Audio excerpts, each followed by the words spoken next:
ఏదో పెద్ద ఇంకో దేశం పోయినట్టుగా ఫీల్ అయినాం. వచ్చిన తర్వాత నేను ఆ కాలేజీలో చేరాను. First year, second year, third year బాగా సిన్సియర్గానే చేశాను.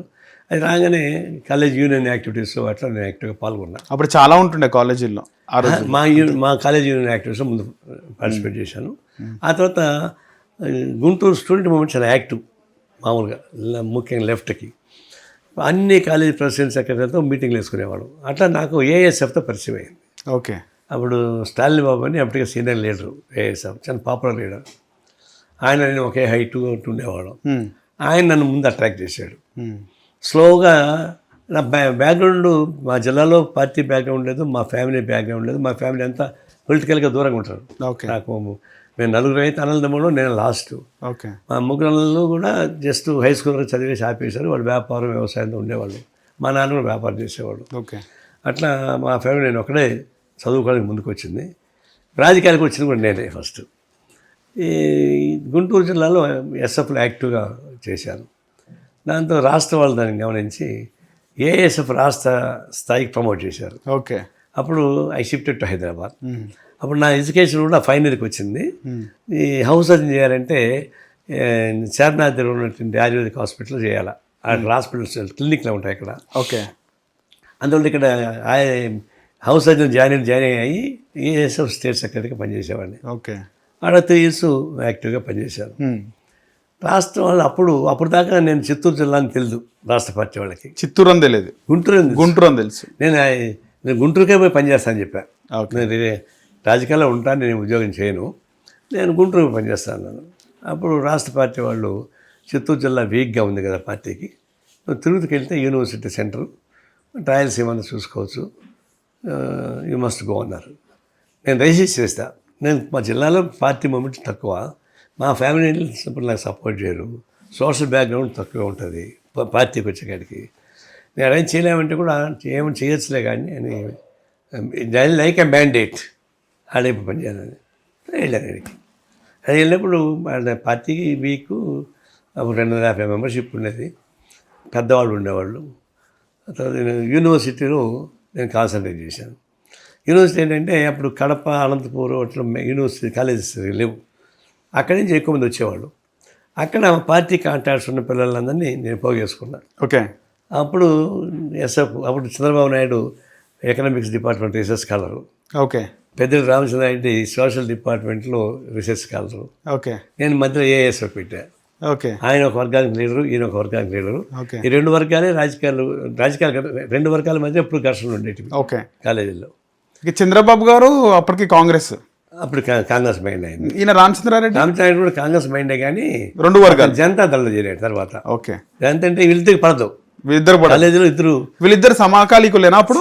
సేమ్ బ్యాక్గ్రౌండ్, సేమ్ స్థాయి వ్యక్తులు. అంతే. ఎడ్యుకేషన్ కూడా ఆయన రీసెర్చ్ కాలరు, ఈయన రీసెర్చ్ కాలరు. నేను ఏఎస్ఎఫ్ మొన్న పెట్టాను. అంటే ఆ 2 గ్రూపుల మధ్య ఏఎస్ఎఫ్ పెట్టాను నేను. ఓకే. మాకు కొంచెం ఇమ్మీడియట్గా అట్రాక్ట్ అయింది బాగా. మాకంటే నాన్ క్యాస్ట్ నాని ఉంటాయి. గొడవలు జరిగినాయా మీకు చంద్రబాబు నాయుడుకి? అదే చెప్తున్నా. ఫస్ట్లో సజ్జల రామకృష్ణ నాయుడు ఉన్నాడు ఇప్పుడు. అవును. వాళ్ళ అన్న సజ్జల దివాకర్ రెడ్డి. ఓకే. అతను మా పార్టీ క్యాండిడేట్. ఆయన మా పార్టీ ఫ్యామిలీ కడప నుంచి తెలుసు. ఓకే. ఎస్ఎఫ్ తరఫున చైర్మన్ గారిని పెట్టాం. అప్పుడు వాళ్ళు ఒక గ్రూపు, వీడో గ్రూపు, 3 గ్రూపులు అయినాయి. అప్పుడు ఫైట్ చేసిన క్రమంలో స్లోగా రామచంద్రారెడ్డి రెడ్డి క్యాండిడేట్ కాబట్టి సపోర్ట్ చేశాడు. ఓకే. అట్లా మా క్యాండిడేటే చైర్మన్ అయ్యాడు ఫస్ట్ టైం. ఓకే.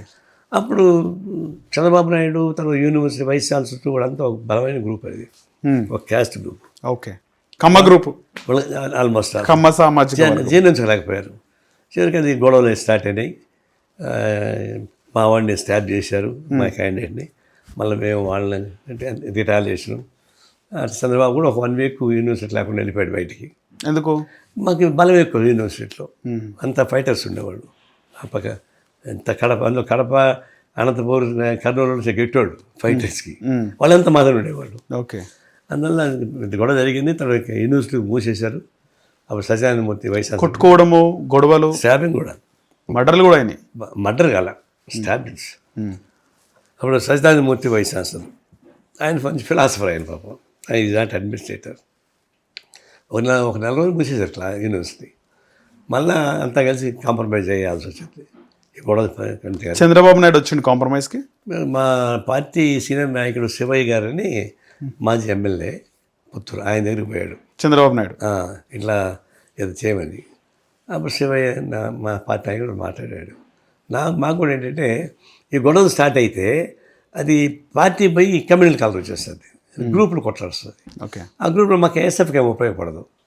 అది ఆలోచించి మేము కూడా ఇంకా దీన్ని కంటిన్యూ చేస్తే ఏఎస్ఎఫ్ మైనర్ అయిపోతుంది, 2 గ్రూపులు మోహరించబడతాయి అని మంచిగా అని చెప్పేసరి మేము కూడా రిట్రీట్ అయినాం, కాంప్రమైజ్ సిద్ధపడినాం. అప్పుడు పోలీస్ కేసులు ఉన్నాయి, కోర్టులు తిరుగుతున్నారు. అప్పుడు కృష్ణనాయుడు అని అడ్వకేటు, ఆయన లీడింగ్, ఆయన వచ్చి అందరికీ రాజీ చేసి కేసు విత్డ్రా చేయించేశాడు. అప్పటి నుంచి ఇంక గొడవలు తగ్గిపోయినాయి, ఎవరి పార్టీకి వాళ్ళు పనిచేసుకుంటున్నారు. ఈ లోపల ఏమైందంటే ఈ కాంగ్రెస్ పార్టీ ఇంటికి చేరడం, జనతా పార్టీ ఏర్పాటు చేయడం, దాంతో రామచంద్రారెడ్డి జనతా పార్టీ వైపు, నీలం సంజయ్ రెడ్డి శిష్యుడు ఆయన అటువైపు అయ్యాడు. చంద్రబాబు నాయుడు కాంగ్రెస్ పార్టీ మైండ్ కాబట్టి కాంగ్రెస్లో ఉన్నాడు. తర్వాత కాంగ్రెస్ ఇంటికి స్ప్లిట్ అయింది. స్ప్లిట్ అయినప్పుడు ఇందిరా కాంగ్రెస్, బ్రహ్మారెడ్డి కాంగ్రెస్. ఓకే. అతను తెలివిగా ఇందిరా కాంగ్రెస్కి సపోర్ట్ ఉందని తెలుసుకొని ఇందిరా కాంగ్రెస్ వెళ్ళాడు. ఎవరు? చంద్రబాబు నాయుడు. అప్పుడు ఇందిరా కాంగ్రెస్ టికెట్ ఎన్నికలు తక్కువ ఉండేది. ఇతను దీన్ని సక్సెస్ అయ్యాడు.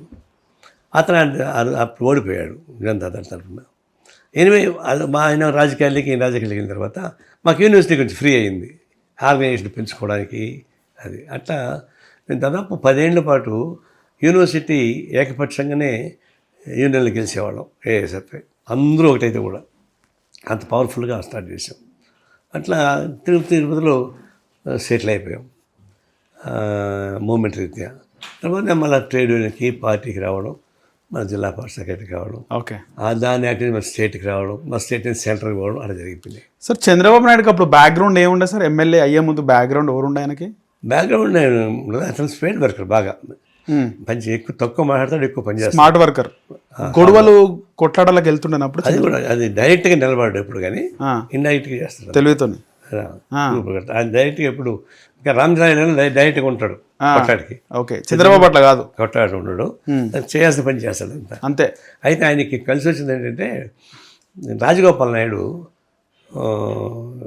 చంద్రబాబు గురువు అంటారు. గురువు ఆయన గల్లా అరుణ్ కుమార్ వాళ్ళ నాన్న. ఆయన మంచి రాజకీయ నాయకుడు, ఓకే, ఫ్రీడమ్ ఫైటరు, గాంధీయిస్ట్ ఆయన, గాంధీయవాదం. ఆయన రాజకీయాలకి ఇందిరాగాంధీ ఆయన పట్ల, ఎందుకంటే చెంగలరాయ నాయుడు, రాజగోపాల్ నాయుడు ఇద్దరు బంధువులైనా ఇద్దరికి గ్రూప్తో కాదు. ఓకే. ఈయన చాలా నమ్మదస్తుడు, ఆయన కోసం రుబాబు. అంటే ఇప్పుడు గల్లా జయదేవ్ వాళ్ళ తాతయ్య గారు చంద్రబాబుకు లిఫ్ట్ ఇచ్చారు, అంతేనా? ఎస్, వాళ్ళ తాతయ్య కరెక్టే. ఓకే. అప్పుడు కానీ వీళ్ళది గుంటూరు అని కూడా కాదు సార్ వీళ్ళది. ఎవరిది? ఈ గల్లా జయదేవ్ కాదు, ఆయన గుంటూరు పోటీ చేశాడు అంతే. కాదు, ఎందుకంటే గుంటూరు కృష్ణ అల్లుడు కదా. ఓకే, అవును.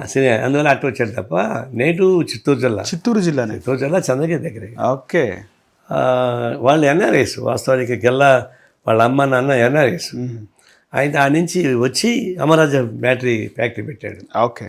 సో గల్లా అరుణకుమారి వాళ్ళ ఫాదర్ చంద్రబాబు నాయుడు ఈయన్ని పికప్ చేశాడు. ఓకే. పికప్ చేసినాక నార్మల్గా ఒక గురువు ఒక బాధ్యత ఇచ్చినాక లేకపోతే ఒక పదవి ఇచ్చిన తర్వాత చంద్రబాబు నాయుడు ఏమైనా వెన్ను చూపించండి ఆయనకి? అంటే ఎప్పుడు కానీ చంద్రబాబు నాయుడు ఏంటంటే సహాయం తీసుకుంటాడు, ఆయన పికప్ చేసుకుంటాడు. ఆయన అభివృద్ధి అయ్యే క్రమంలో ఏ సస్పెన్షన్ పెట్టుకోడు. ఏది మన ఫ్రెండు, మనకి లిఫ్ట్ ఇచ్చినాడు, మన గురువు అట్లాంటివి ఉండదు, అన్ని పక్కన పెట్టేస్తాడు. అంటే ఆయనకు అనుకూలంగా చేసుకుంటూ పోతాడు అంతే. ఇప్పుడు ఈయనకి అనుకూలంగా మారాలంటే ఈయన తత్వం అనుకోండి, ఆయన వెనకబడతాడు. అందులో అర్థం ఏంటంటే మన కొంతమంది హ్యూమన్ బీయింగ్స్ ఏంటి, అయ్యో మనకు సహాయం చేశాడు మన గురువు అని అంటాం కదా, రాజకీయ గురువు ఆయన అంటాడు. కానీ ఆ సమయం వచ్చినప్పుడు మాత్రం తన ఎదుగుదలని ఫస్ట్ చూసుకుంటాడు. ఎదుగుదల, ఆ ఎదుగుదలకి ఈయన ఉపయోగపడకపోతే అటు పక్కన పెడతాడు, ఉపయోగపడితే ఉపయోగించుకుంటాడు. చాలా స్మార్ట్. ఆ క్రమంలో రాజగోపాల్ నాయుడు చాలా పెద్ద మనిషి, ఎట్టబడితే అట్టే మాట్లాడాడు. ఈయన బాగా పెరిగాడు. పెరిగిన తర్వాత మళ్ళీ వాళ్ళ కూతురు రాజకీయాలకు వచ్చింది. అప్పుడు కొంచెం గ్యాప్ వచ్చింది. హిట్ టీవీ యాప్, ఇందులో short news, live news, entertainment shows, movies, digital magazines తో పాటు మీ జిల్లా వార్తలను కూడా ఫ్రీగా చూడొచ్చు. ఇంకెందుకు ఆలస్యం, వెంటనే హిట్ టీవీ యాప్ ని డౌన్లోడ్ చేసుకుని ఫ్రీగా ఎంటర్టైన్మెంట్ పొందండి. Hit TV app, hit TV app, please download hit TV app. Hit TV app ని ఫ్రీగా డౌన్లోడ్ చేసుకొని ఎంజాయ్ చేయండి. మీకు నచ్చిన ఎంటర్టైన్మెంట్ కోసం హిట్ టీవీ యాప్ ని ఫ్రీగా డౌన్లోడ్ చేసుకొని ఎంజాయ్ చేయండి. హిట్ టీవీ యాప్ ని డౌన్లోడ్ చేసుకుని ఆస్వాదించండి, ఆశీర్వదించండి. ఇంతమంది సెలబ్రిటీలు హిట్ టీవీ యాప్ ని డౌన్లోడ్ చేసుకోండి అని చెప్తున్నారంటే ఎంత మంచి యాప్ ఆలోచించండి. అమెరికా అమెరికా అమెరికా అమెరికాలో చదవాలనుకునే వాళ్ళకి విశ్వసనీయమైన పేరు మన శౌర్య కన్సల్టెన్సీ. UK లో 1 year masters. UK లో 1 year masters. 2 years work permit up to 5 years visa. Contact Saurya Consultancy. Contact 89851 89851.